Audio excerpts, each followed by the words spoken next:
C'était le secret de vie de Jacqueline Maillan. Pendant toute son existence, la comédienne mythique de comédie a eu une partie importante et fondamentale d'elle.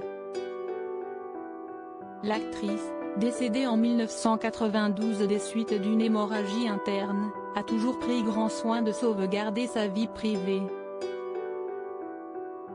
Mariée au compositeur Michel Emmer, 2 jours avant la mort de son papa, elle ne s'est ouverte qu'à l'homme qui partageait sa vie. Mais ses proches amis, eux aussi, étaient au courant qu'elle avait quelque part une bisexualité, comme le confiait son amie réalisatrice Marion Sarraud dans l'émission Un jour, un destin.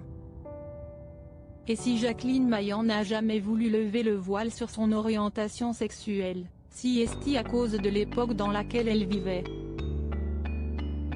Si est-il quelque chose qui lui posait un problème fondamental, car à l'époque c'était difficilement intégrable, précisait son ami. Jacqueline Maillan et Michel Emmer étaient un couple libre avant l'époque, expliquait-on dans Un jour, un destin.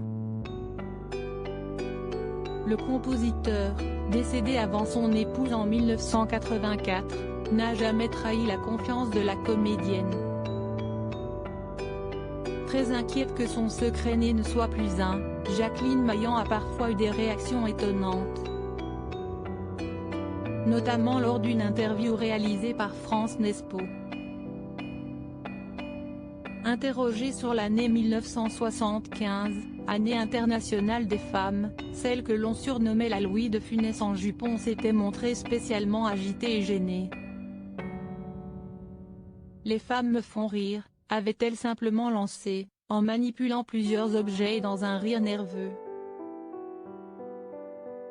Jacqueline Maillan est l'être de sa vie. Elle devait penser que j'étais au courant de son secret de vie, de son amour des femmes ou en tout cas d'une femme, racontait la réalisatrice. Mais je ne le savais pas à ce moment-là. Dans ces silences, je ressens sa gêne, qu'elle cherche comment me mentir, comment ne pas dire quelque chose, continuait-elle.